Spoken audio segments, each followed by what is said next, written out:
Los campos de concentración fueron una de las más brutales y sanguinarias herramientas utilizadas por los nazis durante la Segunda Guerra Mundial. Esos espacios recibían a miles de prisioneros que eran sometidos a las atrocidades más increíbles de la historia. Lugares en los que no existía piedad y la muerte era moneda común.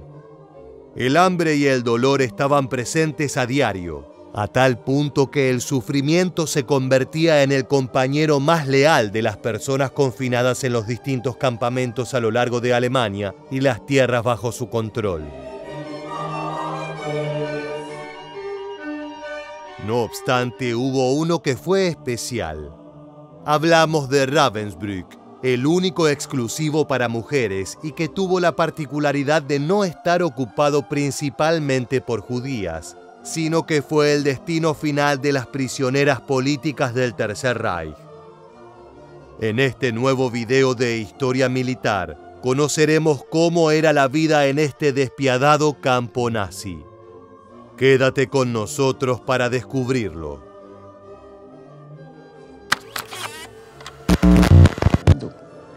We saw some very thin women file past, dragging themselves along, with shovels on their backs. It was a terrible shock, because they were in such a state.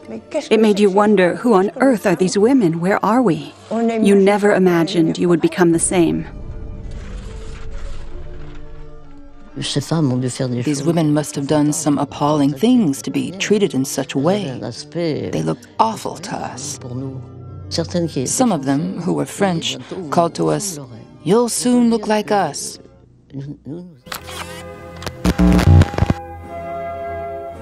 A diferencia de lo que se puede creer, la historia de los campos de concentración nazi comenzó mucho antes de la Segunda Guerra Mundial. La depresión económica de 1929 desestabilizó la República de Weimar, y mientras se iniciaba la debacle del régimen que gobernaba Alemania, crecía la figura de Adolf Hitler y su Partido Nacional Socialista. Finalmente, en 1933, el Führer alcanzó el poder y junto a él llegaron varias prácticas pensadas para tener un absoluto control del país. Entre ellas, la existencia de espacios de confinamiento, donde eran tomados como prisioneros decenas de miles de opositores a la ideología del nuevo líder.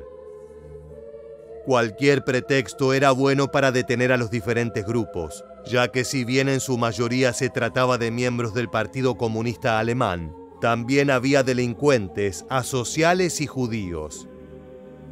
Se presume que el primer campo de concentración se estableció en la ciudad de Nora, el 3 de marzo de 1933, en las instalaciones de una escuela.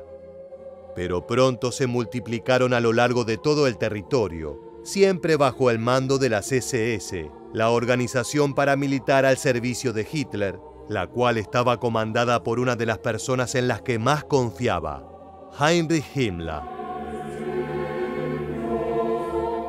La base legal de las detenciones era la práctica denominada custodia protectora, que significaba restringir la libertad de una persona para su propia protección o durante una emergencia.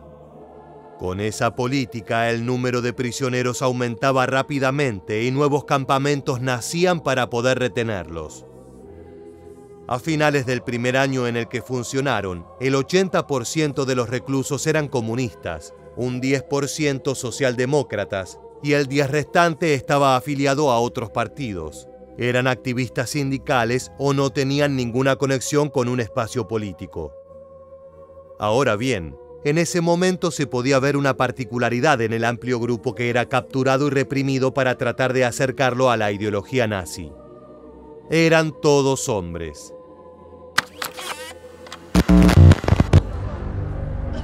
Himmler was convinced that by assembling these prisoners in the regenerative forests of the Reich, the Aryan race would be purified.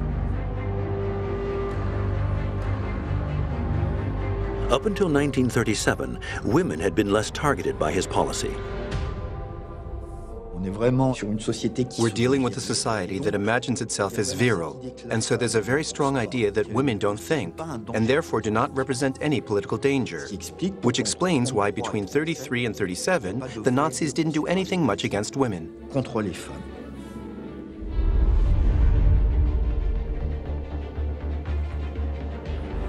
But from 1937 on, the wind changed. Con un nuevo enfoque donde el género femenino había logrado una mayor participación en la sociedad, los campos de concentración comenzaron a mostrar un crecimiento en el número de prisioneras, y eso llevó a pensar en un espacio exclusivo para ellas. A principios de 1938, Himmler empezó a planificar un campamento para mujeres consideradas desviadas. Esa clasificación incluía a prostitutas, abortistas, delincuentes, testigos de Jehová y, por supuesto, comunistas y judías. Para tal fin, eligió un lugar cerca del pueblo de Ravensbrück, en el pintoresco distrito de los Lagos de Mecklemburgo, a 1 hora de Berlín, donde uno de sus mejores amigos de la CSS tenía una casa de descanso. Las obras para la construcción del nuevo sitio de confinamiento estuvieron a cargo de prisioneros hombres que fueron enviados desde otro campo, el de Sachsenhausen. Ellos trabajaron incansablemente en las peores condiciones y sometidos brutalmente por las fuerzas nazis para terminar el trabajo lo antes posible. Cabe suponer que muchos murieron de hambre y cansancio mientras cumplían con esta tarea, pero a los miembros de la CSS poco les importaba. Lo más relevante para ellos era que para los primeros meses de 1939 ya debían contar con su campamento montado en Ravensbrück, y el 15 de mayo de ese año llegaron las primeras 867 mujeres al lugar. Es verdad que todavía no había comenzado la violenta contienda bélica, pero el aparato montado por el Führer ya contaba con una gran red preparada para lo que venía.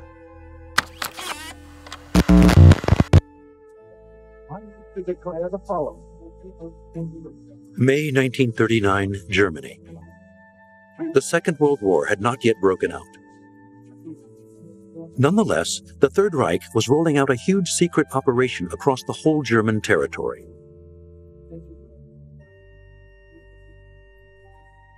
Hitler's trains and trucks crossed the country, loaded with prisoners who were political opponents or Germans and Austrians deemed unworthy of the Aryan race.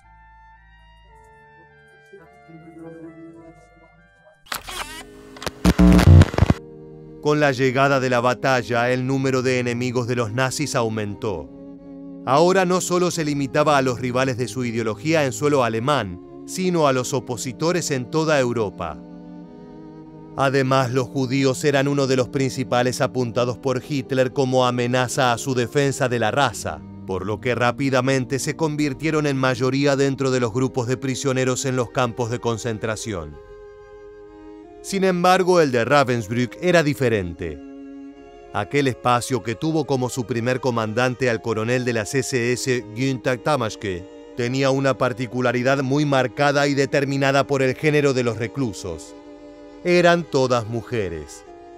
Pero además la procedencia de las prisioneras detenidas allí también rompían con la normalidad de los otros campamentos.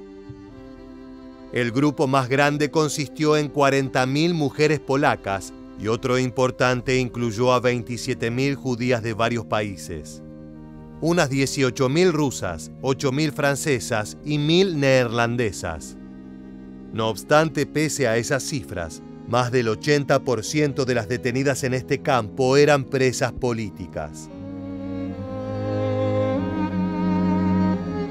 Continuando con la cantidad de personas que eran llevadas a Ravensbrück, nos acercamos a cómo eran las condiciones de vida en este campamento, ya que Himmler había sido advertido desde el principio de la capacidad para albergar a unas 50.000 reclusas como máximo. De todas maneras, a pesar de conocer ese dato, el lugar terminó grotescamente abarrotado por las más de 130.000 presas que acabaron encerradas allí. Si bien los nazis trabajaron para agrandar el lugar y dotarlo con nuevos y temibles espacios, las ocupantes del campo no pudieron escapar al hacinamiento.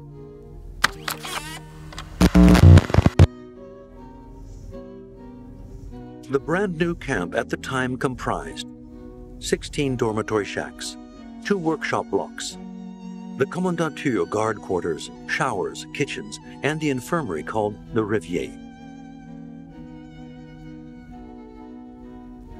The 9-square-kilometer site was ringed by a wall 4 meters high, topped with electrified barbed wire. As the roundups continued, the number of dormitory blocks doubled to 32.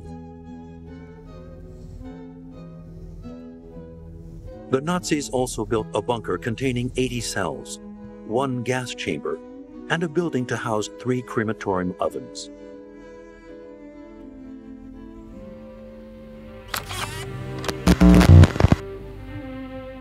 Equipado de esta manera, Ravensbrück funcionaba de forma similar a la mayoría de los grandes campos de concentración nazi, y la vida cotidiana allí era sumamente dura. La escasa comida y la vivienda inadecuada llegaron a niveles insoportables con la afluencia constante de prisioneros.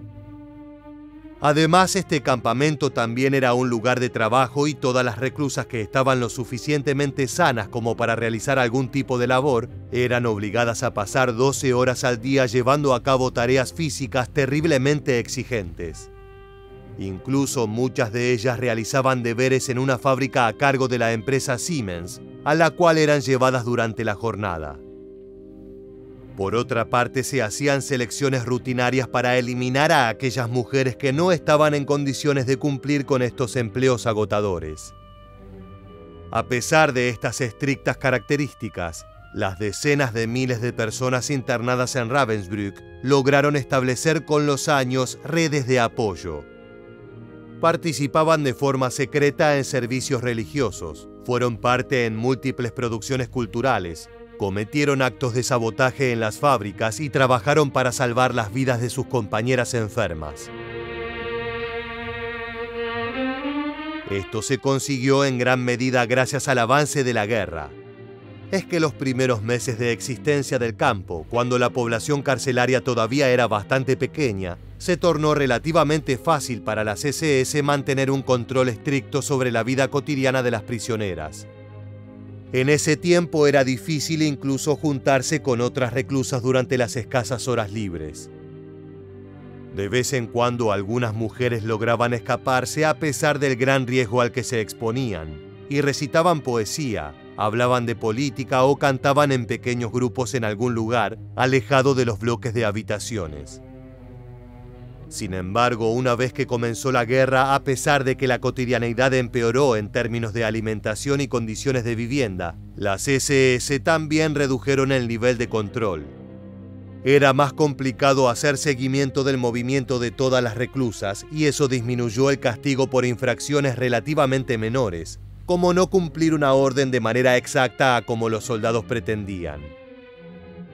El número elevado de mujeres de habla alemana en el campo también facilitó el desarrollo de actividades culturales, ya que las guardias, que eran mayormente de género femenino, tendían a ser más indulgentes con ellas. En estos momentos era casi una bendición no ser judía, ya que con la contienda en pleno desarrollo se endureció el trato hacia ese grupo en particular. Political prisoner was much better. Mind you, many of them were killed or died just the same, but not as automatically as when you were Jewish. There was no question about not being sent to Auschwitz. Es verdad que Ravensbrück contó con muchas artistas e intelectuales entre su población. Se distinguían en especial la gran cantidad de polacas cultas enviadas allí, como también los grupos de estudiantes checas.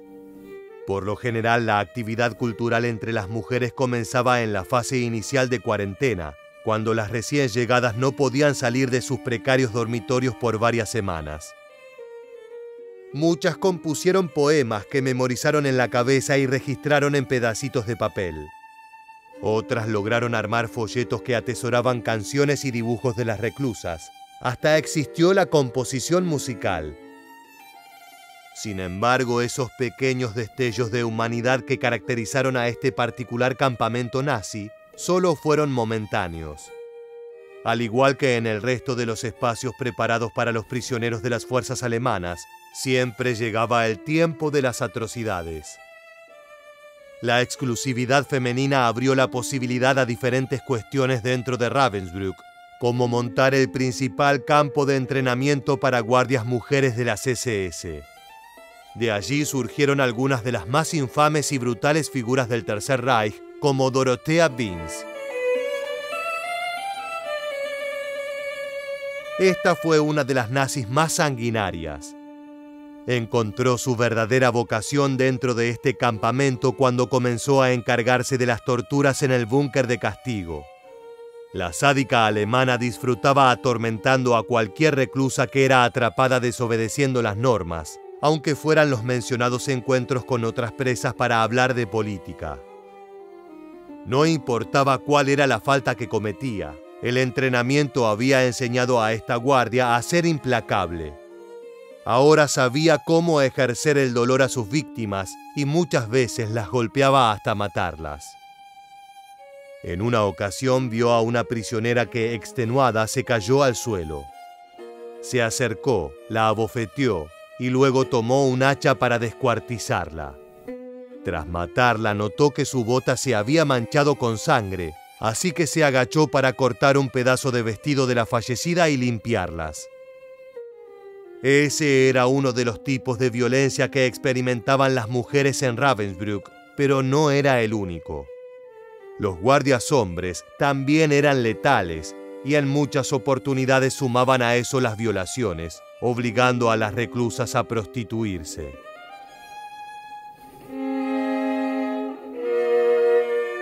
Como producto de las relaciones sexuales, muchas prisioneras quedaron embarazadas y tuvieron hijos que fueron confinados al mismo destino cruel. The Nazis, according to their whim, would sometimes pluck a child from one block or another, and that child would never be seen again. Every evening when she returned from work, Mama anxiously wondered, "Will I find my little children waiting for me?" Los niños fueron especialmente vulnerables a la era del Holocausto. Los nazis justificaban su asesinato como parte de la lucha racial o como una medida de seguridad preventiva, diciendo que en el futuro serían un peligro para el Tercer Reich. De esta manera, los alemanes y sus colaboradores mataban a los pequeños por estas razones ideológicas, y muchas veces también en represalia por los ataques de sus padres. A lo largo de la Segunda Guerra Mundial se ejecutó aproximadamente a 1,5 millones de chicos, una cifra que incluye a judíos, romaníes o gitanos, niños alemanes con discapacidades físicas y mentales, polacos y los que vivían en la Unión Soviética ocupada. Este era uno de los aspectos más crueles que pudieron ver con sus propios ojos las prisioneras de Ravensbrück, y así lo dejaron en claro las sobrevivientes al recordarlo. I entered this room and was appalled to find newborns piled up on the beds where they were being kept. They looked like little old men. It was horrific. That was one thing for which I could never forgive the Germans. The children in the camps, the things we saw. The technique of starvation had already been tried by the Nazis. In Ravensbrück, it was applied to babies and their mothers. Ahora bien, si la esclavitud y la tortura no te pareció suficiente, Ravensbrück también recibía transportes con destino a las cámaras de gas. El ferrocarril arribaba repleto de personas judías que eran enviadas a este lugar para su exterminio. Eran encerradas en un cuarto y se arrojaba un poderoso pesticida a base de cianuro que los mataba en poco tiempo. Esto no era algo exclusivo de este campo de concentración, pero se sumaba a la brutalidad que padecían las mujeres en sus instalaciones, al igual que ocurría con los espeluznantes experimentos médicos. Uno de los más notorios tuvo como protagonista al cirujano de las SS, Karl Gebhardt. En 1942, este fue enviado a Praga a pedido de Himmler, ya que uno de los hombres de mayor confianza del Führer se encontraba grave. Se trataba de uno de los altos mandos nazis, Reinhard Heydrich, a quien el profesional de la medicina debía salvarle la vida. Más allá de las recomendaciones de utilizar un tratamiento en particular para las infecciones del comandante convaleciente, Gebhardt lo ignoró y buscó otra manera, pero sus esfuerzos fueron en vano. Heydrich murió y Hitler se puso furioso. El clima tenso que se vivió luego de esa experiencia hizo que el cirujano de las SS quisiera demostrar que la opción que había desestimado efectivamente no iba a funcionar, así que decidió utilizar a las prisioneras de Ravensbrück como ejemplo. Para ello realizó cortes a las víctimas y les colocaba tierra o vidrio para generar grandes infecciones que luego se someterían al efecto de los fármacos.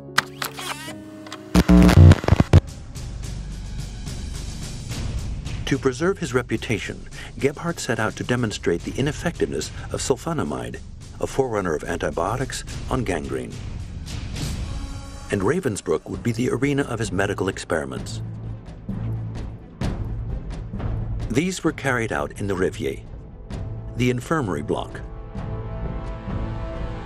a double building covering 1,500 square meters, connected by a corridor comprising 20 rooms, including 7 wards for the hospitalization of inmates, an operating theater, an examination room, and offices.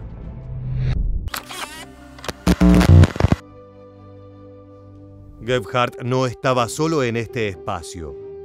A él se le sumó Hertha Oberhäuser, una enfermera nazi que disfrutaba extirpando y reimplantando partes del cuerpo de niños y mujeres para verificar su grado de recuperación con el uso de los mismos tratamientos. Su sadismo llegó a tal punto que la mayoría murió en la sala de operaciones y aquellas que sobrevivieron padecieron graves secuelas el resto de su vida. Otro de los ensayos donde participó tenía como objetivo romper parte de las extremidades de estos conejillos de Indias para constatar cómo se producía la regeneración del músculo de los nervios o si era necesario un trasplante. Previamente las golpeaban con un martillo o un cincel, después cosían las partes afectadas y tras un tiempo prudencial volvían a abrir las heridas para verificar los resultados. Así fue como el bloque de la enfermería se convirtió en el terror de las prisioneras. They took me into the operating theater in a wheelchair. I had no idea why I was being taken there. They injected us with a liquid.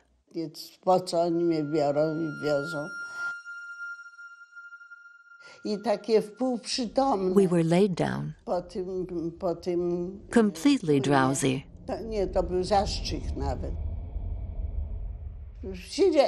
We didn't know what was going to happen to us. We were in good health. La experimentación parecía no tener límites y los más pequeños tampoco quedaban excluidos. A los niños les inyectaban aceite para, todavía vivos, extraerles los órganos vitales y los huesos. Un proceso dolorosísimo que los llevaba al fallecimiento en menos de 5 minutos. Aquellos que sobrevivían a la cruel técnica, de todas maneras eran asesinados por Oberhäuser, quien los inoculaba con gasolina en el brazo. Así, cualquiera fuera la edad del prisionero que pasara por las manos de estos dos personajes infames, el resultado terminaba siendo el mismo: una muerte brutal y despiadada. I was that scared to go to the doctor, because if you were going to be sent to the Riviera, that they might inject you, and that's how people died. Luego de conocer todas estas atrocidades, solo nos queda el destino final de Ravensbrück, que fue el principal proveedor de mujeres de los burdeles establecidos en muchos campos nazis importantes hacia el final de la guerra. Si bien no era extraño que en estos lugares las prisioneras fueran violadas por los guardias, también existían prostíbulos como método de control y recompensa para los hombres detenidos, y especialmente para los homosexuales, ya que los obligaban a tener relaciones con alguien del sexo femenino, creyendo que así podían curarse de lo que los alemanes entendían como una desviación. A menudo las víctimas de estas prácticas se ofrecían voluntariamente para esos puestos con la esperanza de evitar el trabajo físico más difícil y tal vez recibir mejores raciones de alimento, pero la mayoría murió rápidamente debido al abuso sexual y la propagación desenfrenada de enfermedades venéreas. Con la caída de Adolf Hitler y el nazismo, quizás pensaron que estos tratos terminarían, pero las sobrevivientes de Ravensbrück que fueron liberadas por las fuerzas del Ejército Rojo también fueron víctimas de los crímenes de guerra soviéticos, ya que fueron violadas por sus supuestos salvadores. De esta manera nos acercamos al final y podemos decir que probablemente este campo de concentración no tuvo la misma repercusión que otros como el de Auschwitz, pero eso no quiere decir que no haya sido igual de sanguinario para sus ocupantes. A lo largo de la Segunda Guerra Mundial, entre 5.000 y 6.000 mujeres murieron en la cámara de gas construida en el campamento. Además, se estima que otras 50.000 fallecieron por el frío, el hambre, los fusilamientos, las palizas, las inyecciones letales y las distintas enfermedades. Puede que Ravensbrück tampoco haya quedado grabado a fuego en la imaginación visual occidental, ya que a diferencia de la liberación de otros campos no fue filmada o documentada con fotografías icónicas. De hecho, tampoco encaja del todo en la historia del Holocausto, ya que fue mayormente el destino de presos políticos. No obstante, ha dejado relatos de dolor y sufrimiento como marcas indelebles en decenas de miles de vidas que padecieron allí la brutalidad nazi. Ahora sí, luego de haber conocido todo acerca del único campo de concentración exclusivo para mujeres del Tercer Reich, ha llegado el tiempo de despedirnos. Pero antes nos gustaría saber qué opinas. ¿Cuál crees que es el campamento más brutal creado por los alemanes? Muchas gracias por habernos acompañado hasta el final. Te esperamos para reencontrarnos en nuestro próximo video.